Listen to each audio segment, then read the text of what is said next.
আপনার ছেলের মাথার চুলের অবস্থা আপনি দেখলেন, প্যান্টার অবস্থা আপনি দেখতে পাচ্ছেন, গেঞ্জির অবস্থা আপনি দেখতে পাচ্ছেন। আর আপনার ছেলেটার খুব প্রশংসা করছিলেন, মেধা ভালো, লন্ডন থেকে পড়ে এসেছে, সেটাও আপনি জানেন যে দুর্গাপুরে বাড়ি, খুব মেধা ভালো, পিজি হাসপাতালের বড় ডাক্তার, মাসে 3 লক্ষ টাকা বেতন। সেই দিন আসলো, গ্রামের মা চাচিরা চেয়ে আছে, আমাদের গ্রামের ছেলে বড় ডাক্তার এসেছে।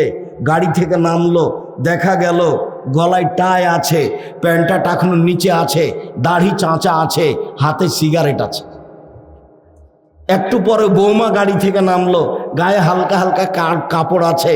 একটু পরে নাতনি গাড়ি থেকে নামলো, গায়ে তেমন কাপড় নেই, দেখা গেল গাড়ির পিছন দিকে কুকুর আছে। বলেন এবার আপনি আপনার বড় ডাক্তারের খবর কি? আপনার বড় ডাক্তাররা আর একটা স্বভাব বলি, ও যখন প্রেসক্রিপশন লিখে তখন ও জানে এই কোম্পানির ওষুধের চেয়ে ভালো কোম্পানি আছে, কিন্তু ওই কোম্পানির লিখে যে কোম্পানি তাকে টাকা দিয়েছে, এ তো একটা আস্ত প্রতারক। একে আপনি মানুষ করলেন কেন? আপনার টাকাও লস, সবই লস, ছেলেও লস, মেয়েও লস, সবই লস। ধর্ম অত সহজ, বিচারের মাঠ অত সহজ। আপনি আর আমি যেটা বুঝেছি সেটা বিচারের মাঠ নয়। যখন আল্লাহ রসুল বললেন যে 3 শ্রেণীর মানুষ জান্নাতে যাবে না, তখন আপনাকে আর আপনার মেয়েকে শক্তভাবে বললেন, তাতে বললেন পুরুষের বেশধারী নারী জান্নাতে যাবে না। যারা পুরুষের জুতা স্যান্ডেল পরে, শার্ট প্যান্ট পরে, কোট পরে, পুরুষের পোশাক পরে, এরা জান্নাতে যাবে না। আর আপনার ব্যাপারে বললেন যে ব্যক্তি দায়ুস ও জান্নাতে যাবে না। হজ করলেও হবে না, তাহাজ্জুদ পড়লেও হবে না, তাসবিহ টিপলেও হবে না, দায়ুস জান্নাতে যাবে না। আপনি সব মিলিয়ে হিসাব করে দেখেন, আপনি তিনি। আপনার মাথায় টুপি থাকলে কি হবে? আপনি হজ করলে কি হবে? তাহাজ্জুদ পড়লে কি হবে? ঘুরে তো আপনি ওখানেই আছেন। 3 চিল্লাই গেলে কি হবে? সম্মানিত দিনী ভাই বোন, বলছিলাম উপস্থিত বৈঠকের দিনী মুসলিম বোন, মা হলে 4টে জিনিস লাগে। 1, ছেলে মেয়েকে শিক্ষা দিতে হবে। 2, ছেলে মেয়েকে শিষ্টাচার শেখাতে হবে। আরে মা জানে না যে বাচ্চার পাঞ্জাবিটার, প্যান্টার, কোটটার, জামাটার কোন হাতটা আগে ঢোকাতে হবে গায়ে। বাচ্চাটা তার 1 বছরের, ওকে জামাকে পরিয়ে দেয়, ওর মা পরিয়ে দেয়, তো কোন হাত আগে ঢোকায়? ও বিবেচনা করে না কোন হাত আগে ঢোকাতে হবে? ডান হাত। মানে এটা স্বাভাবিকভাবে বোঝার সুযোগ নাই। এই ধর্মের নাম ইসলাম, আর যে মেনে চলে তার নাম মুসলিম। একটা হিন্দু মেয়ের ধর্ম আছে, বিবাহ হলে সিঁথিতে কি দেয়? সিঁদুর দেয়, হাতে একটা কি রাখে? শাখা রাখে। ওর ধর্মের দাম আছে, ও হিন্দু ধর্ম। বিচারের মাঠে তার 1 নেকি নেই। আর আমি মুসলিম, আমার চলা নেকি, আমার বলা নেকি। আমি যদি চলতে চলতে একটা ইঁটে আঘাত পাই, তাতে আমার নেকি। আমি জামা পরি, তাতে নেকি। আমি হাঁটি, তাতে নেকি।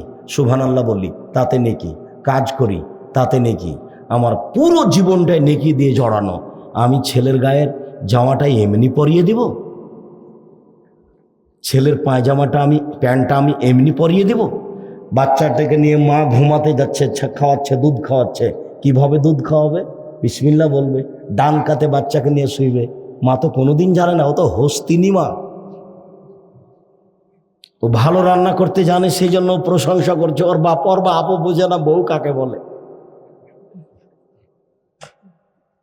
সব এমনি পশু প্রাণীর মতো, বুঝে না ওরা, অন্তর আছে বুঝে না, দেখেও দেখে না ওরা, চক্ষু আছে দেখে না, শোনেও শোনে না ওরা, কান আছে শোনে না।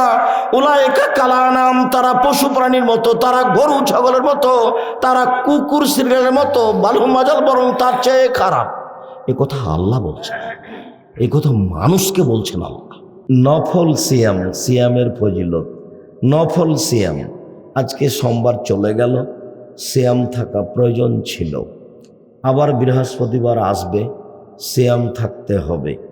বৃহস্পতিবার, সোমবার সিয়াম থাকতে হবে।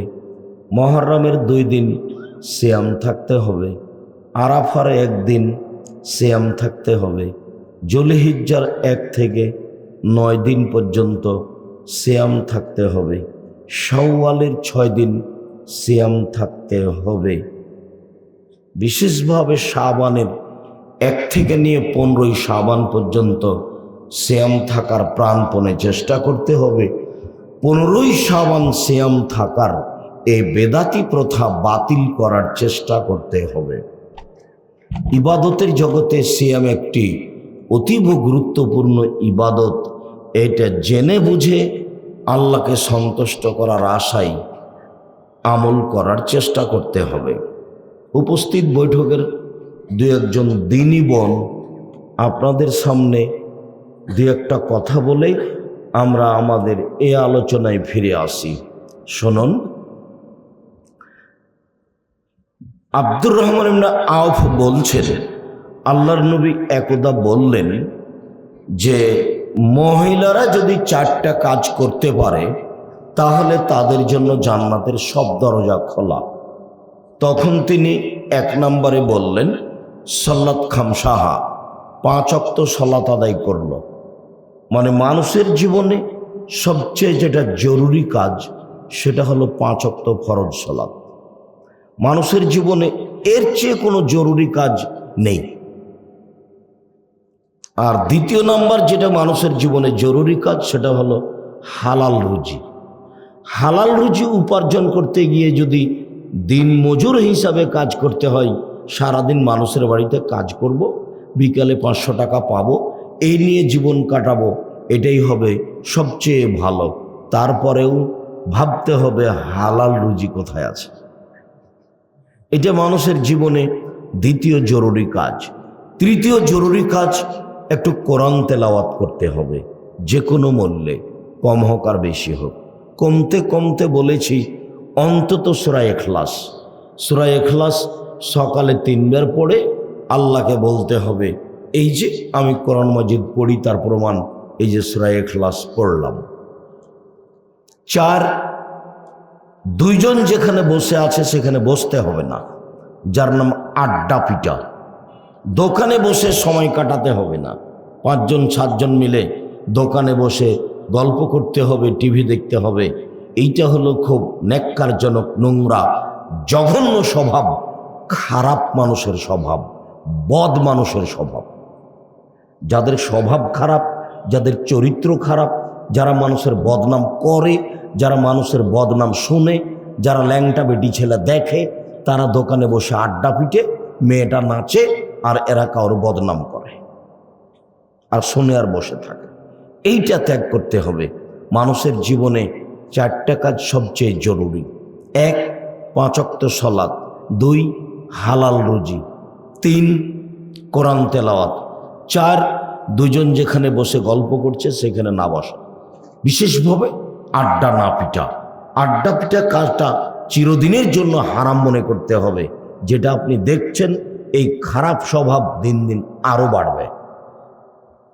10 বছর পূর্বে পাড়ায় পাড়ায় এইভাবে দোকানে টিভি চলতো, ল্যাংটা মেয়ে নাচতো আর 15 জন 20 জন বসে থাকতো, এই স্বভাবটা ছিল না। মানুষ সারাদিন কাজ করেছে, এশার সালাত আদায় করেছে, করেনি, সব বাড়িতে শুয়ে গেছে। এখন রাত্রি 10টা, 11টা, 12টা পর্যন্ত দোকানে গল্প করতেই আছে, মেয়ে নাচতেই আছে, এইভাবে বদনাম চলতে আছে। নির্বাচন করে, কিসের নির্বাচন করে? নিজেরও চরিত্র নাই, যারা করছে তাদেরও নেই, এমনি চিল্লাচ্ছে অমুকের চরিত্র ফুলের মতো পবিত্র। হিসাব নিকাশ নেই, সিগারেট খায়, বদনাম করে আর দিন কাটায় পশু প্রাণীর মতো। বুঝে না ওরা, অন্তর আছে বুঝে না, দেখেও দেখে না ওরা, চক্ষু আছে দেখে না, শোনেও শোনে না ওরা, কান আছে শোনে না। উলাইকা কালা আনাম, তারা পশু প্রাণীর মতো, তারা গরু ছাগলের মতো, তারা কুকুর শ্রীলের মতো, বালহমাজাল বরন্তে তার চেয়ে খারাপ। আল্লাহ মানুষকে বলছেন যে ওরা কুকুর শ্রীগালের চেয়ে খারাপ। মানুষকে বলছে। একটা মানুষ যদি দোকানে বসে 2 ঘন্টা আড্ডা পিটে বদনাম করে আর ল্যাংটা বেটি ছেলে দেখে চক্ষু ঠান্ডা করে, তো কুকুর শ্রীগালের চেয়ে খারাপ না ভালো? কুকুর শ্রীগাল তো কুকুর শ্রীগাল, তো মানুষ। ওখানে কেমনে বসে থাকে? ওর একটু শরম হয় না কেন? এটা শরম বোধ তার আসে না কেন? বাড়িতে ঢুকলে বউকে গালি দেয়, আর এখানে এসে দোকানে বসে আড্ডা পিটে।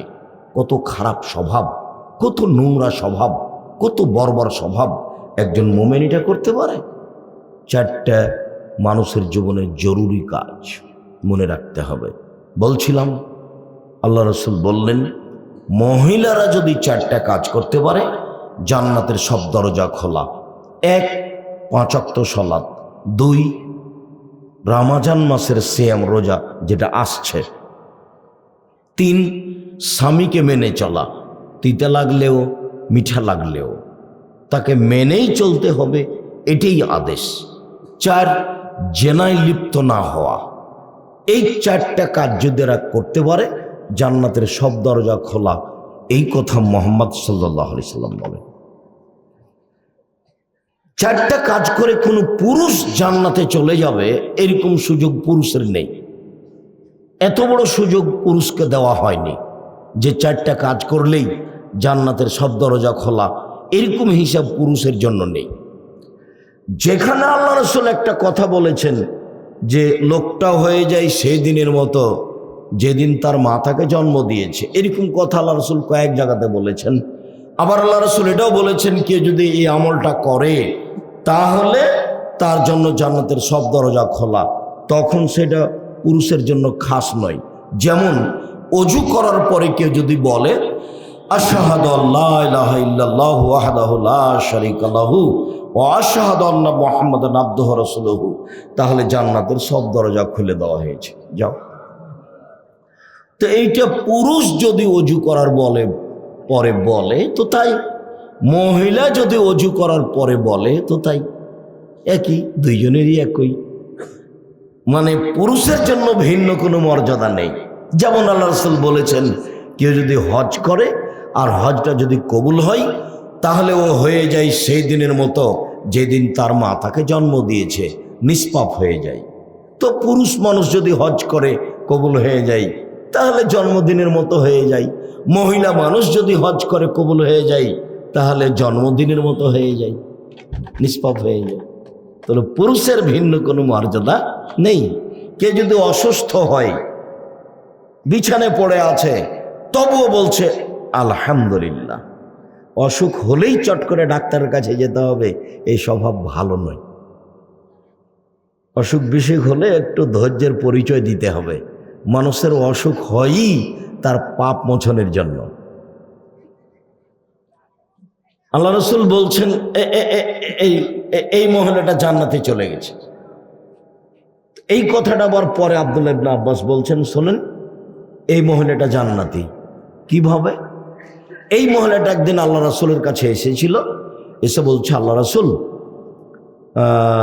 আমার জন্য দোয়া করেন তো, আমার মির্গির রোগ আছে, আমি উল্টে পড়ে যাই আর কাপড় চোপড় খুলে ফেলি। তখন আল্লাহ রাসূল বলছেন, দেখো, তুমি যদি ধৈর্য ধারণ করতে পারো ভালো, আর যদি দোয়া করার কথা বলো তো দোয়া করব। তখন আল্লাহ রাসূলকেও বলছে যে ঠিক আছে, আমি আমার অসুখ বিসুখের উপরে ধৈর্য ধারণ করব, তবে আমি যেন কাপড় চোপড় খুলে না ফেলি, এই জন্য আপনি আল্লাহর কাছে একটু দোয়া করেন। তখন আল্লাহ রাসূল বললেন, আল্লাহ, অন্তত তাকে এতে থেকে মুক্তি দাও, ও যেন তার গায়ের কাপড় চোপড় খুলে না ফেলে। তো তাই হলো, আল্লাহ রাসূল বললেন যে কেউ যদি কোনো জান্নাতি মহিলা দেখতে চাই তাহলে এই যে মহিলা, ও অসুস্থতার উপরে ধৈর্য ধারণ করেছে। আল্লাহ রাসূল বলছেন, কে যদি অসুখ অবস্থায় বলে আলহামদুলিল্লাহ, তাহলে সে লোকটা হয়ে যায় সেদিনের মতো যেদিন তার মা তাকে জন্ম দিয়েছে, নিষ্পাপ হয়ে যায়। তো একজন মহিলা যদি অসুস্থ হয়ে বলে আলহামদুলিল্লাহ, তো ওই হুকুম। একজন পুরুষ যদি অসুস্থ হয়ে বলে আলহামদুলিল্লাহ, তো একই হুকুম। তো পুরুষের জন্য পার্সোনাল মর্যাদা আপনি খুঁজে পাবেন না, সব পার্সোনাল মর্যাদা মহিলাদের জন্য। তো মহিলা মানুষ ওরাও জানে না যে আমি আসছি, আবার আজকে বৃষ্টি, এটাও পূর্ণ অনুকূলে নয়। আবার প্রায় সব বাড়িতে এখন টিভি, কেনই বা কষ্ট করে বক্তব্য শুনতে আসবে? সব মিলে পরিস্থিতি পূর্ণ অনুকূলে না হয় আমরা কিছু মানুষ এসেছি, দু একজন মহিলা এসেছি, তারপরে বসে কিছুক্ষণ কথা শুনি। আমি আপনাদেরকে অনুরোধ করছি বসে ভদ্রতা বজায় রেখে কথা শোনার চেষ্টা করুন, বিশেষ গুরুত্বপূর্ণ কোনো কিছু কথা। আর তোমরা যারা দায়িত্ব পালন করছো, ওইখানে একজন দাঁড়াবা আর এইখানে একজন দাঁড়াবা, মধ্যে কেউ দাঁড়িয়ে থাকতে পাবে না, হয় বসতে হবে নাহলে স্থান ত্যাগ করতে হবে। এই পাড়ার ছেলেরা ওইখানে একজন দাঁড়াবা আর এইখানে একজন দাঁড়া, যারা তোমরা দায়িত্ব পালন করছো, মাঝামাঝি কেউ দাঁড়িয়ে থাকতে পাবে না। সম্মানিত দিনী ভাই বোন, একদা আল্লাহ রসুল বলছেন যে খায়রুন নিসায়ে, সবচেয়ে ভালো মহিলা কে? তখনও স্বামীকে মেনে চলার কথাটা আসবে। যখনই বলি যে মহিলারা 4টা কাজ করতে পারলে জান্নাতের সব দরজা খোলা, তখন একটা কথা থাকে, তিতা লাগলেও স্বামীকে মানতে হবে, মিঠা লাগলেও মানতে হবে। তখন তারা বলে, আব্দুর রাজ্জাক সাহেব, আপনি তো বুঝতে পারছেন না, আমার স্বামীর মুখ এত খারাপ যে তার গালি দিলে তার মুখের দিকে তাকা যায় না। সে গালি প্রিয় মানুষ, একটু কিছু বললে মারতে আসে। বলেন তো আমি কেমনে তার সেবা করি, আমি তার কেমনে সাথে থাকি? আপনি যে বলছেন যে তিতা লাগলেও মানতে হবে, মিঠা লাগলেও মানতে হবে, তো মানা যে খুব কঠিন। কঠিন হলেও মানতে হবে, এটাই ঠিক। আপনার কষ্ট হচ্ছে আমি বুঝতে পারছি, এরপরেও মানা ছাড়া কোনো বিকল্প পথ নেই। আপনাকে আমি কয়েকটা হাদিস শোনাই, দেখেন সবটাতেই দেখতে পাবেন একই রকম কথা। যেমন এখন আল্লাহ রসুল বললেন যে মহিলাদের মধ্যে সবচেয়ে ভালো মহিলা সেই যার ভিতরে 3টা গুণ আছে। 1, স্বামীর সাথে কথা বললে হাসি মুখে বলে। 2, স্বামী আদেশ করলে পালন করে, এ দেখেন। 3, স্বামী বাড়িতে না থাকলে নিজেকে কন্ট্রোলে হেফাজতে রাখে, কারোর সাথে মোবাইলে গল্প করে না, নিজের মান-ইজ্জত হেফাজতে রাখে। এই 3টে গুণ আছে যার, সেই হলো সবচেয়ে ভালো নারী। তো সেখানে তো স্বামীকে মেনে চলতে হবে, এটাই আছে। 1, স্বামীর সাথে কথা বললে হাসি মুখে বলে। 2, স্বামী আদেশ করলে পালন করে।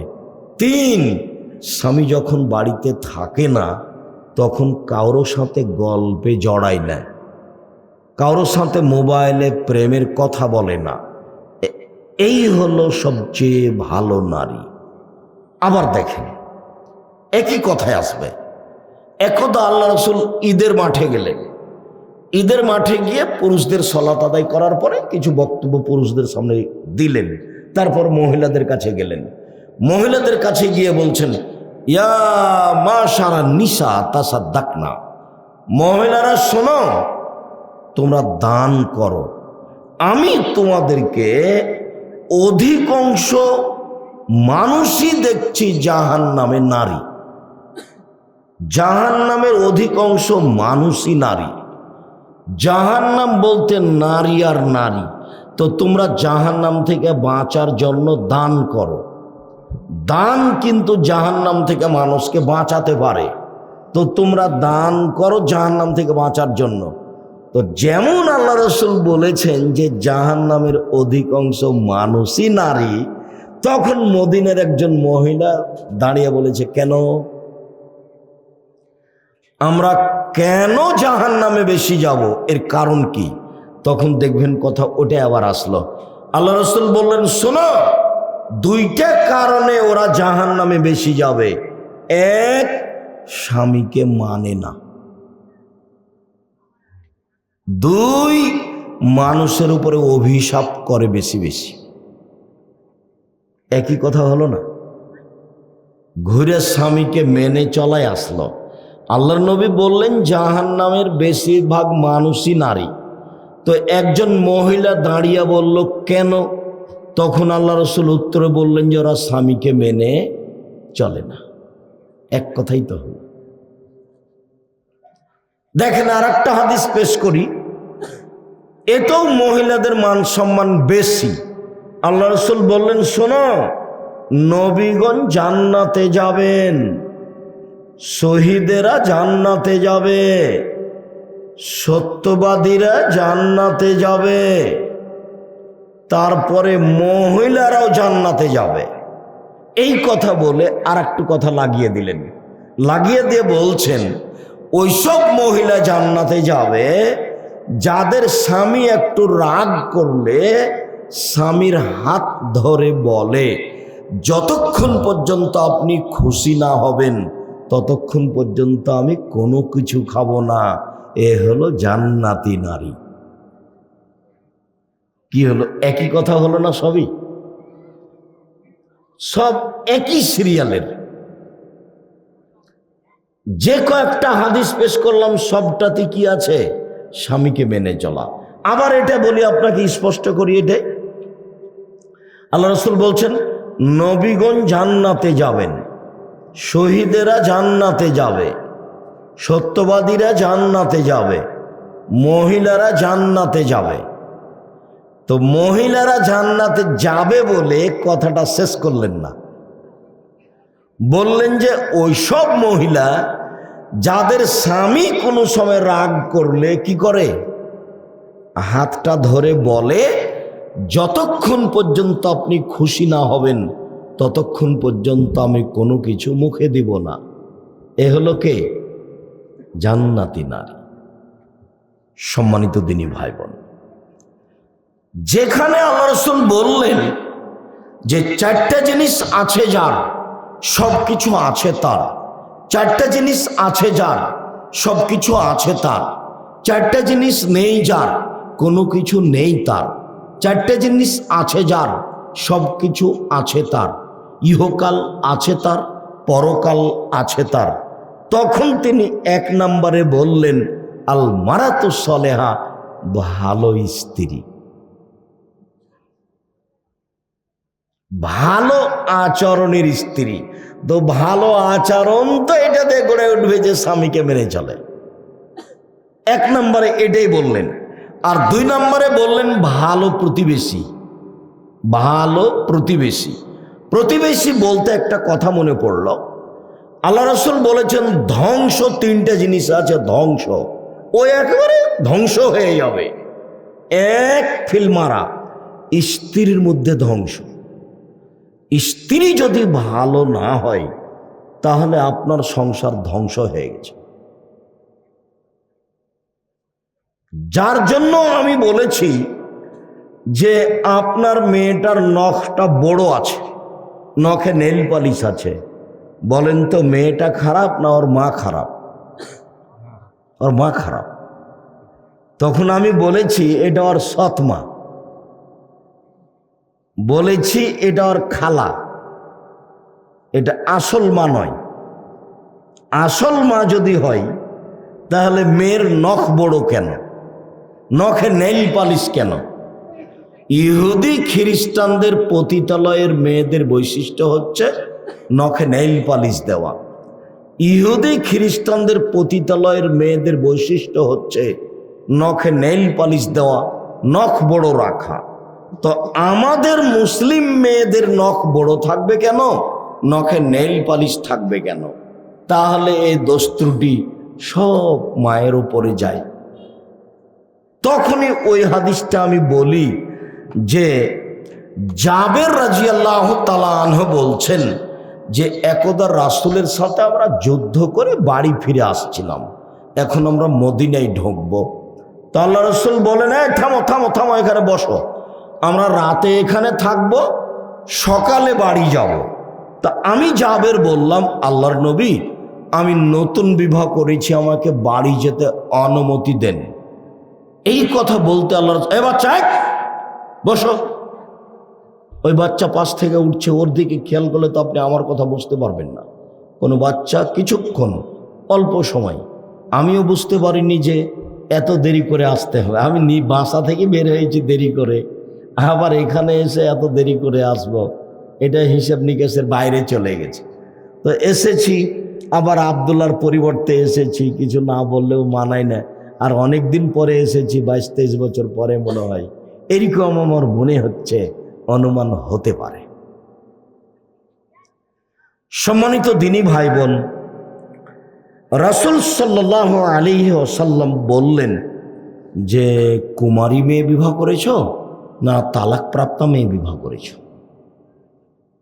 তো জাবের বললেন আমি তালাক প্রাপ্ত মেয়ে বিবাহ করেছি। তো আল্লাহ রাসূল বললেন, কুমারী মেয়ে কেন বিবাহ করলে না? তুমি তার সাথে খেলতে, ও তোমার সাথে খেলতো। কুমারী মেয়ে কেন বিবাহ করলে না? তুমি তার সাথে খেলতে, ও তোমার সাথে খেলতো। আল্লাহ রাসূল তো এভাবে বললেন।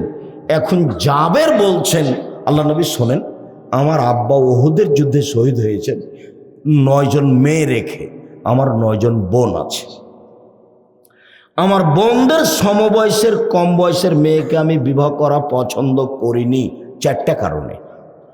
আল্লাহ রাসূল শোনেন, আমার আব্বা উহুদের যুদ্ধে শহীদ হয়েছেন 9 জন মেয়ে রেখে, আমার 9 জন বোন আছে। আমার বোনদের সমবয়সের কম বয়সের মেয়েকে আমি বিবাহ করা পছন্দ করিনি 4টা কারণে। 1, লিতুআল্লিমাহুন্না, আমি বেশি বয়সের তালাকপ্রাপ্ত মেয়ে বিবাহ করেছি যাতে করে আমার বোনদেরকে বিদ্যা শিখাতে পারে। মা মেয়েদেরকে কি শিখাবে? বিদ্যা। 2, লিতুআদ্দিবাহুন্না, আমি বেশি বয়সের তালাকপ্রাপ্ত মেয়েকে বিবাহ করেছি যাতে করে আমার স্ত্রী আমার বোনদেরকে শিষ্টাচার শিখাতে পারে, শিষ্টাচার। 3, লিতুরাজ্জালাহুন্না, আমি বেশি বয়সের মেয়েকে বিবাহ করেছি, তালাকপ্রাপ্ত মেয়েকে, যাতে করে আমার বোনদের মাথার চুল চিরুনি করে সাজগোজ করে রাখতে পারে। কম বয়সের মেয়েগুলো করতে পারবে না। 4, লিতাকুমা আলাইহিন্না, আমার স্ত্রী যেন আমার বোনদেরকে পাহারা দিতে পারে। আমার স্ত্রী আমার বোনদের জন্য পাহারাদার। তখন আল্লাহ রাসূল বললেন, ঠিক করেছ, ঠিক হয়েছে, ভালো হয়েছে। তো বলেন তো, মায়ের কাজ তাহলে কয়টা দাঁড়ালো? 4টা। 1, বিদ্যে শিখিয়ে দেওয়া। 1, শিষ্টাচার শিখিয়ে দেওয়া। শিষ্টাচার, নখ বড় আছে মেয়ের, নখে নেইল পালিশ আছে, এটা কোন শিষ্টাচার? নখ কাটা থাকবে, নখে থাকবে মেহেদি, হাতের নখে তো থাকবেই, পায়ের নখেও থাকবে। পায়জামা পরে আছে একটা এমন ঢিলা ঢালা যে আর একটা মানুষ ঢুকবে। ও যখন রিক্সের উঠে পা উঠায় তখন হাঁটু পর্যন্ত দেখা যায়। তো বলেন এটা কোন শিষ্টাচার?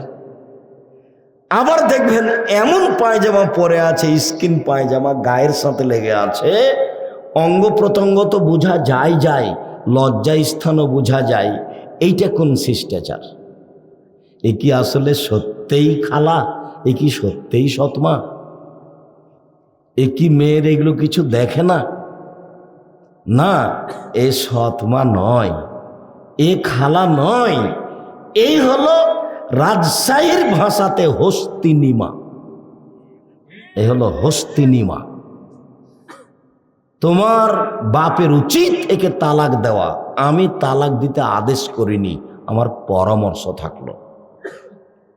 যে মা মেয়ের পোশাক সম্পর্কে বিবেচনা করতে পারে না, ও মা নয়। ওর বাপে বিবাহ দিয়েছে, স্বামীর কাছে গেছে, তাই বাচ্চা হয়ে গেছে, সেই জন্য সে মা। আসলে সে কোনোদিন ভাবেইনি মা কাকে বলে। মা কিভাবে হতে পারে? এই ছেলে, মা হলে অন্তত 4টা জিনিস লাগবে। 1, বিদ্যা শিখাতে পারবে। 2, শিষ্টাচার শিখাতে পারবে। 3, মেয়েকে সাজগোজ করে রাখতে পারবে। 4, মেয়েকে পাহারা দিতে পারবে। সম্মানিত দিনী ভাই বোন, মা হলে অন্তত কয়টা জিনিস লাগবে? 4টা জিনিস লাগবে। যেমন আমাদের এখানে ছেলে যারা বসে আছে দেখছেন, অনেকের মাথার চুল শুধু উপরে আছে, চতুর্দিক চাঁচা আছে। বলেন তো কেন? কখন ইহুদি খ্রিস্টান হয়ে গেছে বুঝতে পারে না। কেন হবে এটা? শিষ্টাচার। আব্দুল্লাহ যে বলছে যে ওরা বিদ্যা বুদ্ধি বেচে খায়, আল্লাহ রাসূল আফসোস করে বহুদিন আগে এই কথা বলে গেছেন, 1450 বছর পূর্বে। আমার উম্মতের উপরে আমি আশঙ্কা করি, আমার ভয়, আমার উম্মত ইহুদি খ্রিস্টানদের সাথে মিশে যাবে। ডান হাতের বিঘত যেমন বাম হাতের সমান, আমার উম্মত চাল চলনে পোশাক আশাকে মিশে যাবে ইহুদি খ্রিস্টানদের সাথে, এইরকম সমান সমান। আমার আশঙ্কা, ডান পায়ের জুতা যেমন বাম পায়ের সমান, বাম পায়ের জুতা যেমন ডান পায়ের সমান, আমার উম্মত ইহুদি খ্রিস্টানের সাথে মিশে যাবে, চাল চলনে কৃষ্টি কালচারে পোশাক আশাকে তেমন সমান সমান। এবার নিচে নামতে লাগলেন আল্লাহ রাসূল, নিচে নামতে লাগলেন ভাষাগতভাবে, গিয়ে বলছেন ইহুদি খ্রিস্টান যদি মায়ের সাথে জেনা করে থাকে, আমার উম্মত মায়ের সাথে জেনা করবে। নাউজুবিল্লাহ। এমনি কি আমার ছেলের মাথার চুল ওপরে আছে, চতুর্দিকে নাই? ও তো খ্রিস্টান খেলোয়াড়ের চরিত্র, তা আমার ছেলের কেন? আমার ছেলের গায়ে একটা গেঞ্জি আছে, পিছনে লেখা আছে 47-10। বিশ্বাস করো, যদি চিনো ভালো কথা, 23 বছর আগে এই গ্রামে এসেছিলাম, না চিনো তো মনে রেখো আমি আব্দুর রাজ্জাক বিন ইউসুফ। তোমার গায়ের গেঞ্জিটা আমি টিস্যু পেপার, টয়লেট পেপার হিসাবে ব্যবহার করব না। তোমার গেঞ্জিটা যদি আমার হাতে পড়ে তাহলে আমি ওতে থুথু দিব, এভাবে থুথু, তারপর আমি ওকে ড্রেনে ফেলে দেব। আর তুমি বিশ্বাস করো, আলহামদুলিল্লাহ, আল্লাহ আমাকে এমন পর্যায়ে রেখেছে, কোনো দিন আমাকে পিছন ভাবা লাগেনি। আর কোন জায়গাতে গিয়ে সভাপতি, সেক্রেটারি, সভাপতি কেউ কোনো ব্যক্তিকে বিবেচনা করে কথা বলতে হবে, এরকম আমার প্রয়োজন কোনোদিন হয়নি। আলহামদুলিল্লাহ। ওর টাকা নিয়ে আমাকে চলতে হবে, এটা আমি হিসাব কোনোদিন করিনি। বাইতুল হাম জামে মসজিদ, জামিয়া সালাফিয়ার বাইতুল হাম জামে মসজিদে কেউ যদি খুতবা দেয় তাহলে ওকে বিমানে নিয়ে আসি, বিমানে পাঠাই, ভালো খাবার দিই, 10,000 পাথেও দিই, যেটা এদেশের কেউ সাহস রাখে না। আপনাদের জামিয়া সালাফি যেটা বাড়ির পাশে আছে, সেটা 30 বিঘা জমির উপরে। কত জমির উপরে? 30 বিঘা জমির উপরে। এখানে মদিনা বিশ্ববিদ্যালয়ের ডক্টর জায়েদ আল জোহানি আপনার বাড়ির এই বিশ্ববিদ্যালয়ের চলমান এখন শিক্ষক। এখানে 5 জন ইন্ডিয়ান শিক্ষক আছেন, দেশের তো আছে। জামিয়া সালাফে 5,000 ছেলে মেয়ে পড়াশোনা করে। 300 শিক্ষক শিক্ষিকা আছেন যাদের প্রতি মাসে বেতন লাগে 32 লক্ষ প্রতি মাসে। রামাজানে লাগে 48 লক্ষ, কুরবানিতে লাগে 48 লক্ষ। প্রত্যেক দিন বিকালে টিন মিস্ত্রি, রাজমিস্ত্রি, স্যানিটারি মিস্ত্রি, কত যে মিস্ত্রি আছে, ওদের বিল নিম্নে 40,000 থেকে নিয়ে 80,000 থেকে কোনো দিন লাখের মতো বিল আছে। আর যেটা আপনাদের জামিয়া সালাফের রূপগঞ্জ, নারায়ণগঞ্জ, যেটা সামনে বৃহস্পতিবার শুক্রবারের সম্মেলন, সেটা হলো 51 বিঘা জমির উপরে, যার 22 বিঘা মেয়েদের জন্য, প্রায় সব জমি কিনা। সেখানে একটা মসজিদ তৈরি হচ্ছে 2 একর 6 বিঘা জমির উপরে, যার একতলাতে 10,000 মানুষ সালাত আদায় করতে পারবে।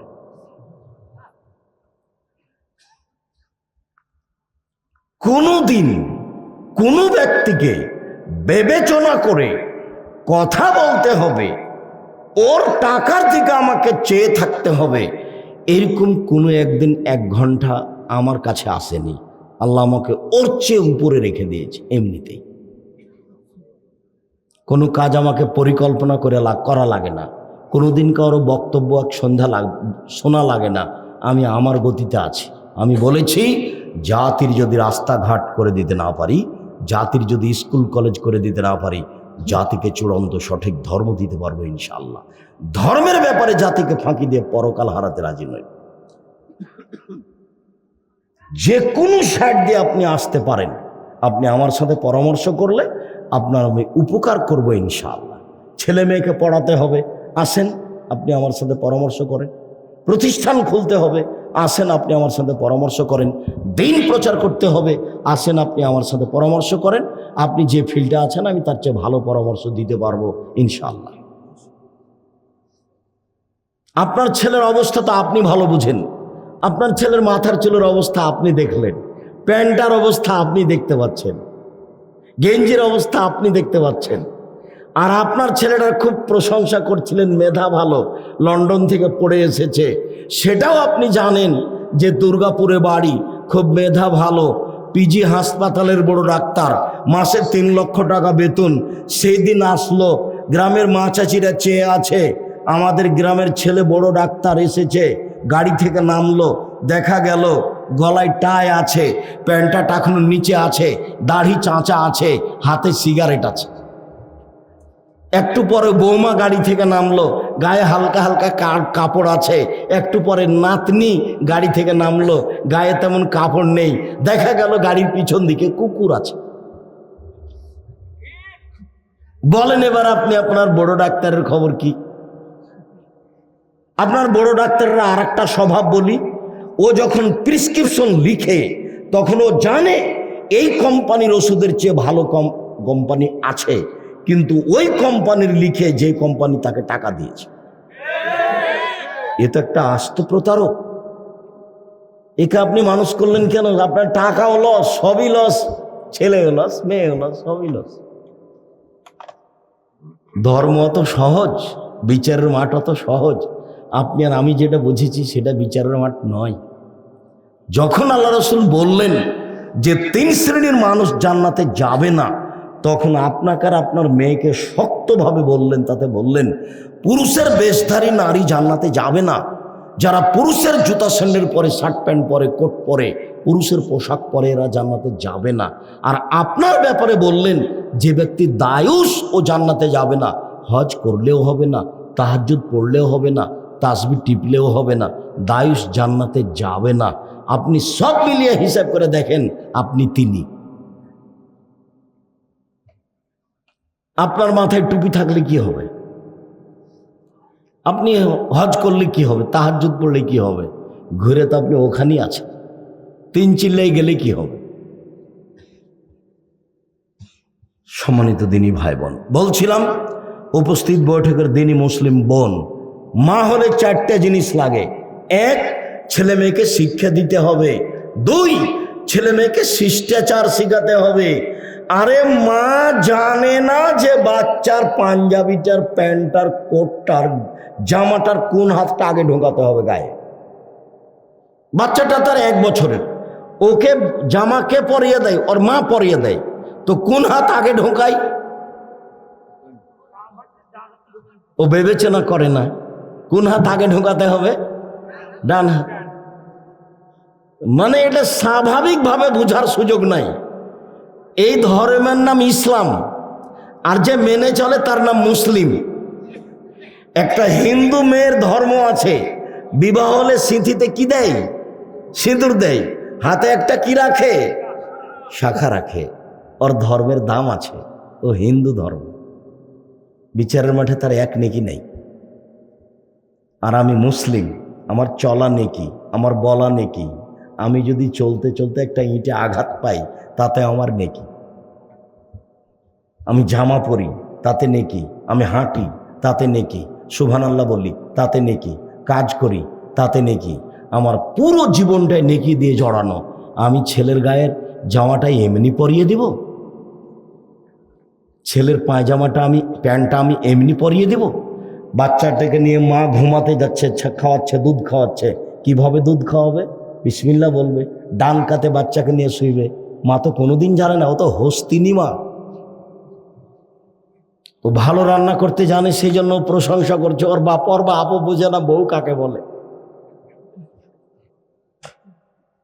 সব এমনি পশু প্রাণীর মতো, বোঝে না, ওরা অন্তর আছে, বোঝে না।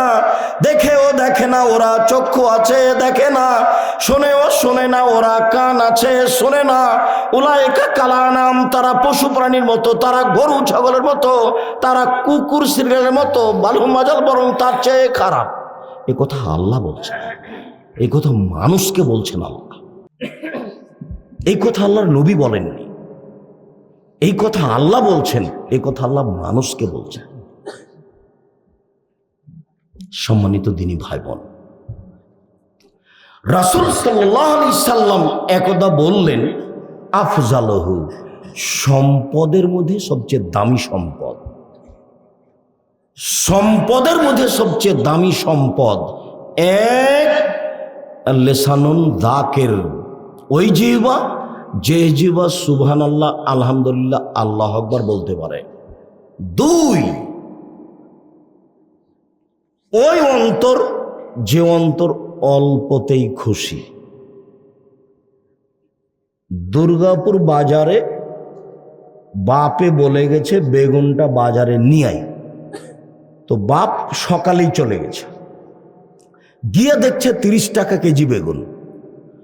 তো ছেলে যখন বাজারে পৌঁছেছে 12টার দিকে, তখন বেগুন হয়ে গেছে 20 টাকা কেজি। দেখুন সারা দিন বাপ ছেলেকে গালি দিচ্ছে, হ্যাঁ বেয়াদব, তুই ঠিক মতো আলি না, তোর কারণে টাকাটা কমে গেল, সকালে আসলে 30 টাকা পাওয়া যেত। এই যে গালি দিচ্ছে, খুব বিরক্ত। 7 দিন যাবত ওই কথা তাকে বলছে এই ছেলেকে, কিন্তু একবারও বলে না যাক বোঝা হয়েছে হয়েছে আলহামদুলিল্লাহ, এর চেয়ে তো কমে যেতে পারত, তো 20 টাকা হয়েছে আলহামদুলিল্লাহ। এই কথা বাপ একবারও বলে না। এই অন্তর ভালো নয়। যে অন্তর যা দিয়েছে আল্লাহ তাতে আলহামদুলিল্লাহ বলে, সেটা হলো দামি সম্পদ। 3, ওয়াল মারআতু আল্লাতী তুইনু যাওজাহা আলা দীনি, ওই স্ত্রী সবচেয়ে ভালো যে তার স্বামীকে দ্বীনের উপরে সহযোগিতা করতে পারে, ইবাদতের উপরে সহযোগিতা করতে পারে, সৎ কাজের উপরে সহযোগিতা করতে পারে। স্বামী হলেন হাই স্কুলের হেডমাস্টার, সকালে যখন যায় তখন তার স্ত্রী তাকে জামা কাপড় দিয়েছে, জানে যে তার জামাতে কোনো টাকা ছিল না, বিকালে যখন আসলো তখন একটা বড় মাছ কিনে নিয়ে চলে এসেছে। তো খুশি হয়ে রান্না করছে, একবার জিজ্ঞাসা করলো না ব্যাপারটা কি, তুমি তো টাকা নিয়ে যাওনি, বড় মাছ কিভাবে আনলে? আরে ও ছাত্রদের ফর্ম ফিলাপের টাকাটা নিয়ে না, ওই 3000 টাকা এক ছেলে দিয়ে গেছে, ওই 1000 টাকা ওখানে রেখে 2000 টাকা নিয়ে মাছ কিনে নিয়ে চলে এসেছে।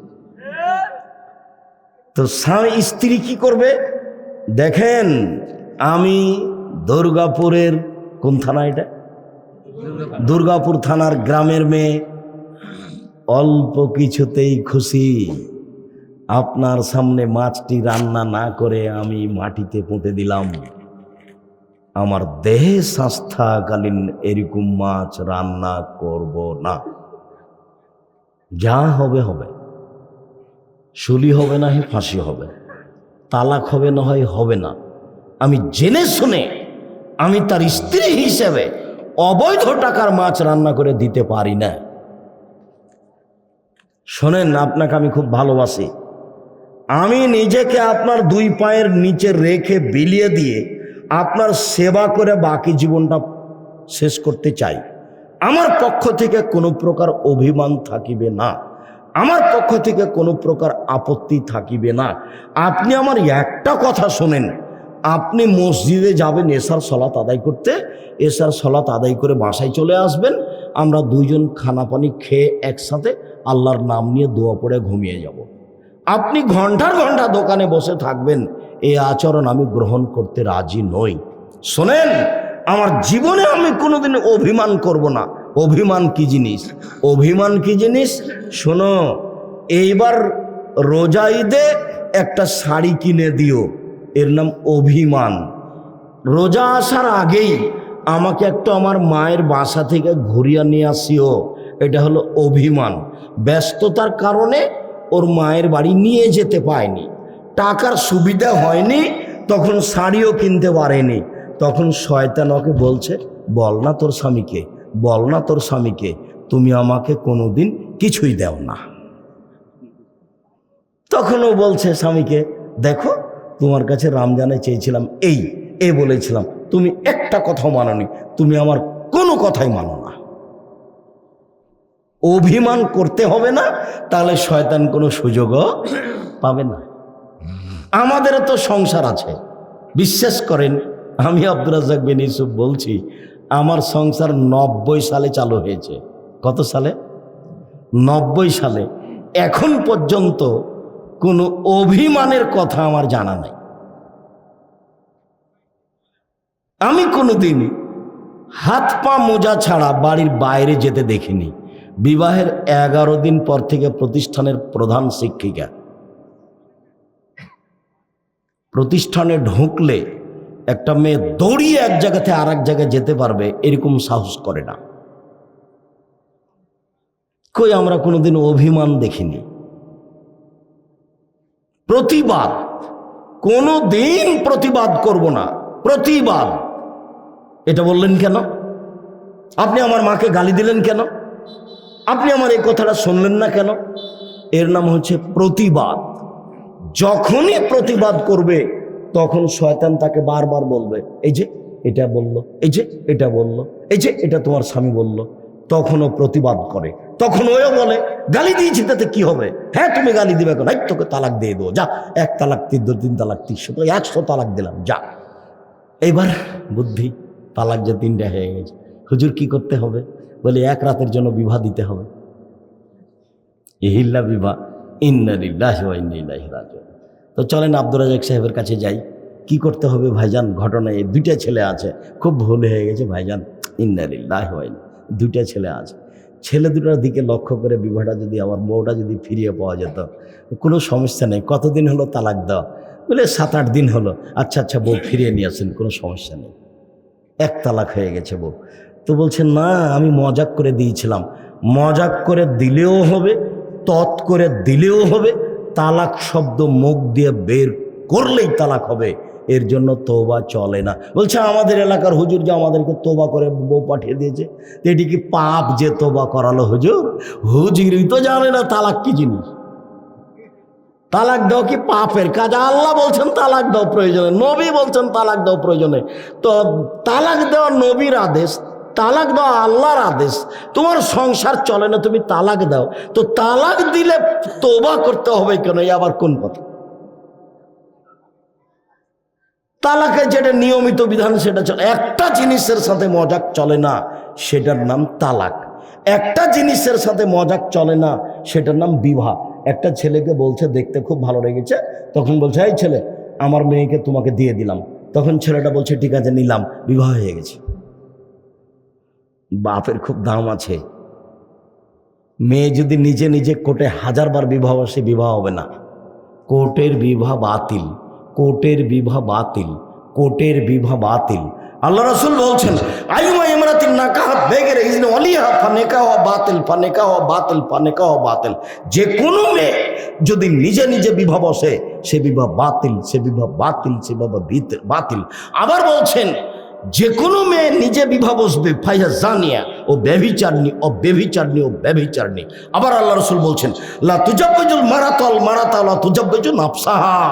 কোনো মহিলা কোনো মহিলার বিবাহ দিতে পারে না, কোনো মহিলার নিজে নিজে বিবাহ বসতে পারে না, কোনো মহিলা কোনো মহিলার বিবাহ দিতে পারে না, কোনো মহিলা নিজে নিজে বিবাহ বসতে পারে না। খালা বলেছে শোন ছেলেটা খুব ভালো, তোর বাপ বিবাহ দিবে না, তুই আমার কাছে চলে, আমি বিবাহ দিয়ে দিব। খালা সুন্দর করে নিজের বোনের বিবাহ দিয়ে দিয়েছে। আরে খালা কখন কখন পুরুষ মানুষ হয়েছে।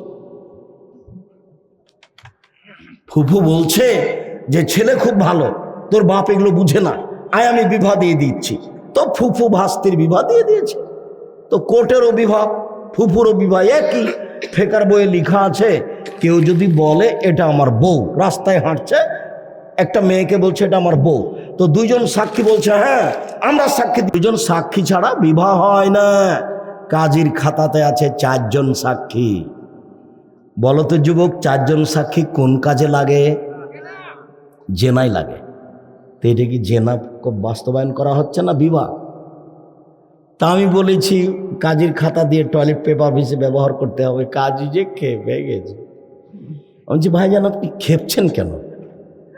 এটা তো শরীয়তের ব্যাপার। আপনি আফসোস প্রকাশ করেন, দুঃখিত ভাইজান, কি করি, আসলে আমাদের কিছু করার নাই। আপনি এদিকে আসেন, আপনি খেপলেন কেন? আপনি কি মনে করেন? আল্লাহ রাসূল বলছেন লা নিকাহ ইল্লা বিশাহিদাইনি, বিবাহের জন্য দুইজন সাক্ষী লাগে, পক্ষ লাগে না। একটা বিবাহ বৈধের জন্য কি লাগে? দুইজন সাক্ষী লাগে, পক্ষ লাগে না। পক্ষ ছেলের হোক আর মেয়ের, ওগুলো কোনো কথা নেই। একটা বিবাহ বৈধ হওয়ার জন্য বাপ লাগে, একটা বিবাহ বৈধ হওয়ার জন্য দুজন সাক্ষী লাগে, তাহলে বিবাহ জায়েজ হবে। সেখানে পক্ষের কথা কেন? এখানে এই পক্ষে দুইজন, ওই পক্ষে দুইজন, চারজন। আবার এই তো রাজশাহী, চাঁপাইনবাবগঞ্জ, আমার জানা অনুপাতে বৃহত্তর রাজশাহীর, চাহে সেটা রাজশাহী হোক, চাঁপাইনবাবগঞ্জ হোক, সেটা নাটোর হোক, সেটা নওগাঁ হোক, একটা বিবাহের শুরু থেকে শেষ পর্যন্ত একটা কাজও জায়েজ নয়। সব না জায়েজ, সব হারাম, যা কিছু আছে। আর রংপুর, দিনাজপুর, লালমনিরহাট, নীলফামারী, কুড়িগ্রাম, পঞ্চগড়, ঠাকুরগাঁ আরো খারাপ। চট্টগ্রাম, সিলেট, বরিশাল তার চেয়ে বেশি খারাপ। রংপুর, দিনাজপুর, লালমনিরহাট, নীলফামারী, কুড়িগ্রাম, পঞ্চগড়, ঠাকুরগাঁ, ওইসব জায়গাতে বর যখন যাবে তখন বিবাহের বৈঠকে এভাবে বসে থাকতে হবে, মুখ খুলতে পাবে না। যদি মুখ খুলে তাহলে সব পরিবেশের লোক বলবে ছি ছি ছি ছি ছি ছি, এই বিবাহ দেওয়া যাবে না, এই বিবাহ ভেঙে দাও, ছেলে ভালো নয়। তার মধ্যে আমিও আছি, আমিও বিবাহের বৈঠকে বসেছি। তো মোহরের কথা তো আমার সাথে হচ্ছে, আমি বলছি মোহর এত হবে। তো আমার মামা শ্বশুর যিনি, উনি লাফ উঠে বললেন, এই বিবাহ উঠিয়ে দাও। আরে বরের কথা বলে, বিবাহ উঠিয়ে দাও। আমার মামা শ্বশুর বাড়িতে গিয়ে এত হইচই শুরু করলো, কেউ যখন তার কথা মানেনি তখন ব্যাগ বচ্চা নিয়ে বাড়ি চলে গেছে। এটা আব্দুল্লাহর মা নানির নানার ঘটনা। এইটা হলো রংপুর, দিনাজপুর, যেটা বাস্তব এখনো বলা হয়নি। বিবাহ যেখানে পড়াতে যায়, মেয়ে যেখানে থাকে, 15-20 জন যায় একসাথে, গিয়ে বলে অমুক নিবাসী অমুক, এত টাকা নগদ, এত টাকা বাকিতে তোমাকে বিবাহ করতে এসেছে, তুমি তাকে স্বামী সত্ত্বে কবুল করো। তখন মেয়েটা বলে কবুল করলাম, 3 বার বলিয়ে নেই। তারপরে ওরা সবাই বর যেখানে বসে আছে সেখানে এসে দাঁড়ায়। তখন এই বসে থাকা লোকগুলি, বরের সাথে যারা বসে আছে, ওরা বলে আপনারা কে? তখন বলে আমরা এই বিবাহের উকিল। তো বসে থাকা লোকগুলি বলে মেয়ে কবুল করেছে? জি করেছে। তখন বলে আপনারা শুনেছেন? জি শুনেছি। তাহলে বসেন। মনে হচ্ছে যে হিন্দুদের বিবাহ লেগেছে কলার গাছের চতুর্দিকে ঘুরে। আর যদি চট্টগ্রাম, সিলেট, বরিশাল হয় তাহলে উকিল বাপ লাগবে। সেদিন থেকে উকিল বাপই বাপ, আর নিজের বাপ বাপ নয়।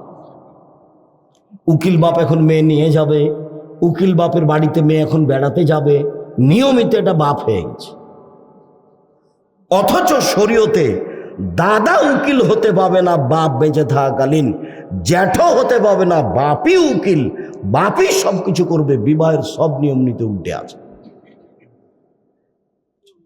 বিবাহের শুরু থেকে নিয়ে যা কিছু, বড় মেয়েদের গীত বলা, এগুলো তো সবই হারাম। রং মাখানো, এগুলো তো সবই হারাম। এতগুলো ডুলি বিবি যাওয়া, এগুলো তো সবই হারাম। এতগুলো চ্যাংড়া ছুল্লু মানুষ সেখানে গিয়ে হইচই করা, নারী পুরুষ একসাথে বসা, এগুলো তো সবই হারাম। বিবাহের সূচনাতেই জেনা, শুরু থেকে নিয়ে শেষ পর্যন্ত জেনা দিয়ে ঘেরা। তাহলে এই সংসারটা কেমনে ভালো হয়? সম্মানিত দিনী ভাই বোন, আলোচনার শেষে চলে আসি। আজকে নফল সিয়াম বলতে চেয়েছিলাম, বিস্তারিত কিছু না বলে এতটুক বলি। এই ছেলে, একটু আমার দিকে খেয়াল করো তো। আমরা সব সময় বলে থাকি রোজা বলবো না, কি বলবো? সিয়াম। রোজা এবং সিয়ামের মধ্যে পার্থক্য আছে, যার কারণে আমি বলি, ছাত্রকেও বলি, ছাত্রীদেরও বলি, আপনাদেরকেও বলছি, সিয়াম শব্দটা ব্যবহার করলে আল্লাহর বলা শব্দটা ব্যবহার করলাম, নবীর বলা শব্দটা ব্যবহার করলাম। তার মানে সিয়াম শব্দটা কোরআনেও আছে, হাদিসেও আছে। রোজা শব্দটা কোরআনে নেই, হাদিসেও নেই। তা আমার তার সাথে ভালোবাসা কেন? সালাত শব্দটা কোরআনেও আছে, হাদিসেও আছে। নামাজ শব্দটা কোরআনেও নেই, হাদিসেও নেই। যার কারণে আমরা রোজা না বলে সিয়াম বলার চেষ্টা করব। আজ থেকে আপনাদেরকেও বলছি, আপোষে আপনারা বলা বলি করলে বলবেন আজকে আমি সিয়াম আছি, আগামীকাল আমি সিয়াম থাকব। তুমি কি সিয়াম ছেড়ে দিয়েছ? রোজা শব্দটা ব্যবহার করো না। আমি কাল রোজা থাকব, এই কথা না বলে আগামীকাল আমি সিয়াম থাকব, এভাবে বলতে বলছি আমি। কথা বোঝা যায় না কি? তুমি কি আজকে সিয়াম ছেড়ে দিয়েছো নাকি? তুমি কি রোজা ছেড়ে দিয়েছো? এ কথা না বলে কি বলবো? তুমি কি সিয়াম ছেড়ে দিয়েছো? তাহলে আমরা কোন শব্দটা ব্যবহার করতে পাবো? আল্লাহর বলা শব্দটা এবং নবীর বলা শব্দটা। তারই সাথে আমাদের ভালোবাসা থাকা দরকার। তো সিয়াম শব্দের আবিধানিক অর্থ হচ্ছে বিরত থাকা। পরিভাষায় খাওয়া পান করা, স্ত্রী মিলন, যাবতীয় অপছন্দ কথা ও কর্ম থেকে বিরত থাকার নাম হলো সিয়াম। ইবাদতের জগতে সবচেয়ে দামি ইবাদত হলো সিয়াম। এর সমপর্যায়ের কোনো ইবাদত পৃথিবীতে নাই। এই অংশটা একটু বলি। আল্লাহর নবী বলছেন ওমামা বাহেলিকে, ওমামা বাহেলি শোনো, তুমি সিয়াম পালন করো। ইবাদতের জগতে সিয়ামের সমপর্যায়ের কোনো ইবাদত নাই। এটা সিয়াম, এটা হলো সলাত। কেউ বলতে পারবে না সলাত সিয়ামের সমপর্যায়ের। এটা হলো হজ, এটা হলো সিয়াম। হজ সিয়ামের সমপর্যায়ের। এটা হলো কোরআন তেলাওয়াত, এটা হলো সিয়াম। কোরআন তেলাওয়াত সিয়ামের সমপর্যায়ের। এটা হলো তাসবিহ তাহলিল জিকির আজকার, এটা হলো সিয়াম। তাসবিহ তাহলিল জিকির আজকার সিয়ামের সমপর্যায়ের। এরকম কোনো ইবাদত পৃথিবীতে নাই যেটাকে বলা যেতে পারে কার সমপর্যায়ের? সিয়ামের সমপর্যায়ের। একটা ভিন্ন ধরনের ইবাদত। মনে রাখবেন, সিয়াম পালন করে 2, 4, 500, 10 নেকি হয় না, একটা বিনিময় পাওয়া যায়। সে বিনিময়টা হলো জান্নাত। আপনি যদি ফকিরকে 10টা টাকা দেন, তার একটা নেকি আছে। যদি আপনি কোরআন মাজিদ তেলাওয়াত করেন, তার অক্ষর প্রতি 10 নেকি পাবেন। যদি আপনি একটা জানাজায় যান, তাহলে 1 কেরাত নেকি পাবেন, 1 উহুদ পাহাড়ের সমান। আপনি যদি সিয়াম থাকেন, কি পাবেন? জান্নাত। এর কোনো নেকি নেই। আল্লাহ রাসূল বললেন, কেউ যদি একদিন সিয়াম থাকে তাহলে ও জাহান্নাম থেকে সরে যাবে 70 বছরের পথ। আবার বললেন, কেউ যদি একদিন সিয়াম থাকে জাহান্নাম তার থেকে সরে যাবে 100 বছরের পথ। আবার বললেন, কেউ যদি সিয়াম থাকে তাহলে জাহান্নাম এবং তার মাঝে ব্যবধান হবে 500 বছরের পথ। তাহলে নেকি পেল না জাহান্নাম থেকে সরে গেল? জাহান্নাম থেকে সরে গেল। নেকির সাথে সম্পর্ক নয়। আল্লাহ রাসূল বলছেন, আদম সন্তানের সব নেকি 10 থেকে 700 হয়। আরো আরো আরো সালাত আদায় করলো, ফেরেশতা সালাতের নেকি লিখে দাও, বাড়াও 700, আরো বাড়াও, আরো বাড়াও। আল্লাহ তাআলা বলছেন, তবে সিয়ামের এরকম নেকি নেই। সিয়াম আমার ব্যাপার, প্রতিদান আমি দিব। সিয়াম আমার ব্যাপার, প্রতিদান আমি দিব। আল্লাহ বলছেন, সিয়াম আমার ব্যাপার, প্রতিদান আমি দিব। ফেরেশতা দিয়ে দিবেন না, 10 নেকিও লিখে দিবেন না। তা আমি যে সিয়াম পালন করব, উনি দিবেন কি আমাকে? জান্নাত। ইবাদতের জগতে সিয়ামের সমপর্যায়ের কোনো ইবাদত পৃথিবীতে নেই।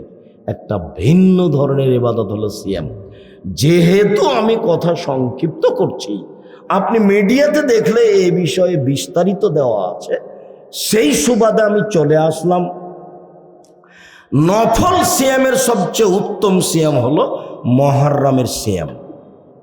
সবচেয়ে উত্তম কোন সিয়াম? মুহররমের সিয়াম। হাফসা রাদিয়াল্লাহু তাআলা আনহা বলেন, আল্লাহর নবী 4টা জিনিস কখনো ছাড়েননি, কোনো দিন ছাড়েননি জীবনে। 1, মুহররমের সিয়াম। 2, জুলহিজ্জার 1 থেকে 9 দিন পর্যন্ত সিয়াম। 3, প্রতি মাসে 3টা সিয়াম। 4, ফজরের 2 রাকাত সুন্নাত। আপনি সিরিয়াল দিতে পারবেন? এই ছেলে সিরিয়াল দাও তো দেখি, পারো কিনা? এক, মুহররমের সিয়াম। 2, জিলহজ্জের 1 থেকে 9 পর্যন্ত সিয়াম।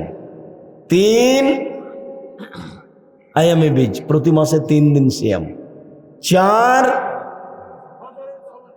ফজরের সুন্নাত, ফজরের 2 রাকাত সুন্নাত, এগুলো কখনো ছাড়েননি। আল্লাহ নবী মদিনায় আসলেন মক্কা থেকে, তখন দেখলেন যে মদিনার লোকেরা মুহররমের 10 তারিখে সিয়াম থাকছে। তিনি বললেন, কি খবর মদিনার ইহুদি নাসারা, তোমরা মুহররমের 10 তারিখে সিয়াম থাকো কেন? আরে জানেন না, এটা তো বড় দিন, এটা হলো বড় দিন। এই দিনে আল্লাহ ফেরাউনকে সদল বলে ডুবিয়ে দিয়েছেন। এই দিনে আল্লাহ মূসাকে সদল বলে বাঁচিয়ে দিয়েছেন। সেই কারণে মূসা শুকরিয়া আদায় করতে গিয়ে সেম রেখেছেন, আল্লাহ তুমি এইভাবে ফেরাউনকে ডুবিয়ে দিলে আর এইভাবে আমাকে বাঁচিয়ে দিলে, আমি কি শুকরিয়া আদায় করি। যাক, এদিনে সিয়াম থেকে গেলাম তোমার শুকরিয়া আদায়ের জন্য। তো আমাদের নবী বলছেন, আরে না না, আওলা হাক্ক বেমূসা মিনকুম, মূসা সুন্নাত পালন করার ব্যাপারে আমরা তোমাদের চেয়ে বেশি হক রাখি, অতএব আমিও সিয়াম থাকলাম, সঙ্গী সাথী তোমরাও সিয়াম থাকো। যেমন বলেছেন তোমরাও সিয়াম থাকো, তেমনি সাহাবীগণ বলছেন, বলেন কি আমরা সিয়াম থাকবো মানে? আপনি দিনরাত বলছেন ওদের কি করতে হবে? বিরোধিতা করতে হবে, ওদের বিরোধিতা করতে হবে। আপনি তো বিরোধিতা করতে গিয়ে আফসোস করে বলেছেন, আমার জীবনে বড় আফসোস, আমার উম্মত ইহুদি খ্রিস্টানদের সাথে মিলে যাবে, ডান হাতের বিঘত যেমন বাম হাতের সমান।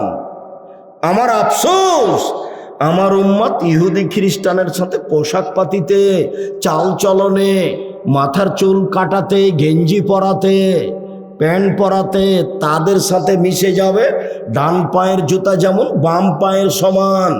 মিশতে মিশতে মিশতে ওরা যদি মায়ের সাথে জেনা করে থাকে, আমার উম্মত কি করবে? মায়ের সাথে জেনা করবে। তাহলে খুব কঠিন কথা হলো না? মায়ের সাথে জেনা করবে। তো আপনি তো বিরোধিতা করতে বলছেন। ও আচ্ছা আচ্ছা, শোনো শোনো, লাইন বাকি তো লাকাবিল্লাহ সুমানাত তাসিয়া, আমি যদি সামনে বছর বেঁচে থাকি মুহররমের 9 তারিখও সিয়াম থাকবো। 9 তারিখ হবে বিরোধিতা, 10 তারিখ হবে শুকরিয়া। এবার বলো দেখি, মুহররমের সিয়াম হলো কয়টা? 2টা। নবমটা কেন? বিরোধিতা, ওরা তো 9 তারিখে থাকবে না। তো নবম 9 তারিখ হলো বিরোধিতা, 10 তারিখ হলো শুকরিয়া। মুহররমের সিয়াম শেষ। এতটুক যে আল্লাহ রাসূল বলেছেন, কেউ যদি মুহররমের সিয়াম থাকে বিগত 1 বছরের পাপ ক্ষমা হবে। তিনি বলেছেন, কেউ যদি আরাফার 1 দিন সিয়াম থাকে তাহলে আগে পরে 2 বছরের পাপ ক্ষমা হবে। ইয়ে আবার অবাক ইবাদত, সামনে আমি কি পাপ করব না করব সব ক্ষমা। সেটা কি দিয়ে বলেন তো? আরাফার সিয়াম দিয়ে। আরাফার চট করে মাথায় একটা বারবার কথা আঘাত করছে, বলি সেটা হলো এই, আল্লাহ রাসূল বলছেন যে জুলহিজ্জার প্রথম 10 তারিখের ইবাদত এমন যে আর দুনিয়াতে এরকম কোনো ইবাদত নেই। তখন বিদ্বানেরা বললেন যে তাহলে রামাজানের শেষ দশকের চেয়েও কি জুলহিজ্জার প্রথম 10 তারিখ বেশি দামি? তো বিদ্বান বলছেন, হ্যাঁ, রামাজানের শেষ দশকের চেয়ে জুলহিজ্জার প্রথম 10 দিন বেশি দামি। কেন? রামাজান তো ফরজ, তো রামাজানের শেষ দশক দামি হলো কেন? লাইলাতুল কাদর আছে এই জন্য। ও, তো ওতে আছে একটা, শুধু লাইলাতুল কাদর। এবার আপনি দেখেন জুলহিজ্জার প্রথম 10-এ আছে 3টে। 1 আরাফার দিন, বিশাল দিন। 2 হজের দিন, ভিন্ন ধরনের ইবাদতের দিন। 3 কুরবানি। জুলহিজ্জার প্রথম দশকে আছে 3টে, সবচেয়ে বড় ইবাদত, যার কারণে জুলহিজ্জার প্রথম 10 দিন বেশি দামি রামাজানের শেষের 10 দিনের চেয়ে। তো এত দামি দিনে কি করব? 1 নম্বর কাজ করতে হবে সিয়াম। তাই জুলহিজ্জার কতদিন সিয়াম পালন করতে হবে? 1 থেকে 9। আমি কি বুঝাতে পারলাম? আলহামদুলিল্লাহ। ইনশাল্লাহ বললে তো বুঝবো। আলহামদুলিল্লাহ মানে বুঝেছি। আরাফার 1 দিন সিয়াম। 3, এবার চলে আসলাম সারা বছর সিয়াম পালনের 2টা পদ্ধতি। একটা ভারী, একটু ভারী। প্রতি মাসে 3টে, 13, 14, 15। মহিলাদের হায়েজের কারণে আগে পিছিয়ে হয়ে গেলে 18, 20, 22, 26 হয়ে গেলে কোনো সমস্যা নেই। প্রতি মাসে 3টা রমজান, এ হলো সারা বছর সিয়াম। প্রতি মাসে 3টা এবং রমজান, এ হলো সারা বছর সিয়াম। এটা একটু ভারী, চলেন একেবারেই হালকা। শাওয়ালের 6টা এবং রমজান, সারা বছর সিয়াম পালনের নেকি। শাওয়ালের কয়টা? 6টা এবং রমজান, তাহলে কি নেকি পাবে? সারা বছর সিয়াম পালনের নেকি পাবে। মহিলা বৈঠকে বলেছে, বুবু হায়েজের কারণে যদি 2-4টা রোজা ছুটে যায় তাহলে শাওয়াল মাসে আগে করিও, এটা হলো ফরজ আর ওটা হলো সুন্নাত। বুবু ভুল বলেছে। হায়েজের কারণে তার যে রোজা ছুটে গেছে এগুলো জীবনে যেদিন পারবে সেদিন করবে। যদি না করতে পারে আল্লাহ মাফ করে দিবেন ইনশাআল্লাহ। কিন্তু শাওয়াল মাসে, এই 6টা শাওয়াল মাসেই করতে হবে। তাহলে এই 6টার রমজান সব মিলে কি হয়ে গেল? সারা বছর সিয়াম পালন হয়ে গেল। মনে থাকবে না মনে হয়? ছেলেরা হিসাব করো তো, সারা বছর সিয়াম পালনের পদ্ধতি কয়টা? 2টা। প্রথমটা একটু ভারী, সেটা হলো প্রতি মাসে 3 দিন এবং রমজান। এখানে আর একটা কথা বলেছি, মনে থাকবে না মনে হয়? মহিলাদের যদি হায়েজ হয় 13, 14, 15, তাহলে কি করবে? যেদিন ভালো হবে সেদিন করবে। আর আরেকটা সহজ হলো শাওয়ালের 6টা আর রমজান, এটা সহজ। রমজান শেষ হলেই শাওয়ালের 6টা করার জন্য জীবন বাজি রেখে চেষ্টা করতে হবে, করতেই হবে, করবেনই, প্রাণপণে চেষ্টা করবেন। বয়স ছিল একদিন 40, দেখলেন 60, তারপরে দেখবেন একদিন জানাজা। এর নাম জীবন। কি হবে মারামারি করে, হইচই করে? কিছুই না। আর এসব দল নির্বাচন করে মানুষের বদনাম করে জীবন কাটায়েন না। দলের সংগঠনের ফল আপনাকে আমি দেখিয়েছি। এমনিতেই বলেছি কথার কথা হিসাবে, 2টা মেয়ে একসাথে জন্ম নিয়েছে, মেধা খুব ভালো, দেখতে সুন্দরী, একজন আর একজনকে ছেড়ে থাকে না, পরস্পরে খুব ভালোবাসে। হঠাৎ করে দেখা গেল একজনের বিবাহ হয়েছে বিএনপি লোকের সাথে, একজনের বিবাহ হয়েছে আওয়ামী লীগ লোকের সাথে। ওরা 2 বোন আর কথা বলে না। ওরা তো একজন আর একজনকে ছেড়ে থাকছিল না। এটা হলো তার প্রতিক্রিয়া। যারা দল সংগঠন করে তারা সেটা খুব ভালো বোঝে। সম্মানিত দিনী ভাই বোন, জেহেনটা একবারে খালি রাখবেন। কারো পিছনে চলতে হবে আপনাকে, এটা যেন না হয়। ছাড়ো বেটা ওসব কথা, দিন মজুরি করি 500 টাকা সন্ধ্যায় পাই, কাকে উঠাতে যাব আর কাকে নামাতে যাব? 500 টাকা নিয়েছে স্যার, সালাত আদায় করে সুবহানাকা আল্লাহ বিসমুকা মুতাহি, আমার দিন শেষ। কোথাও যাব না, দোকান পাটে নাই বসা, কারো পক্ষে বিপক্ষে নেই। আবার সকাল হবে, ফজরের সালাত আদায় করে কিছুক্ষণ পরে কোথায় চলে যাব? কাজে চলে যাব। কিছু করা লাগবে না, 5 ওয়াক্ত সালাত, বাস হালাল রুজি। এই যে দিন মজুরি করে খাই, সহজ পথ। জীবন শেষ। সন্ধ্যাবেলায় দেখা গেছে যে সবাই যাবে না? বিকেলবেলাতে সবাই যাবে। আমি আজ আর কাল আপনি, আর একজন তার পরের দিন, শেষে আর কেউ নেই। সম্পদ 4 ভাগে বিভক্ত। যা খেলেন তা পায়খানা, আল্লাহ রসুল বলেছেন যা খেলো তা নষ্ট হলো। 2, যা পড়লো তা পুরাতন হলো। 3, যা দিল তা জমা হলো। 4, যা রেখে গেল তা সবাই ভাগ করে নিবে। প্রয়োজনে মারামারি করে, প্রয়োজনে মামলা করে ভাগ করে নিবে। আমাদের গ্রামে বাপ মরার কয়দিন পরে 2 ভাই গন্ডগোল করে বাড়িঘর জমি জায়গা ভাগ করে নিয়েছিল, ঢেকিটা কেটে ভাগ করে নিয়েছিল। আমার চোখের সামনের ঘটনা, ঢেঁকি কেটে ভাগ করে নিয়েছি। তাহলে মানুষের সম্পদ কয় ভাগে ভাগ হলো? 4 ভাগ। 1, যা খেলো তা পায়খানা, 2, যা পড়লো তা পুরাতন, 3, যা দান করলো তা জমা, 4, যা রেখে গেল তা ভাগ করে নিবে প্রয়োজনে।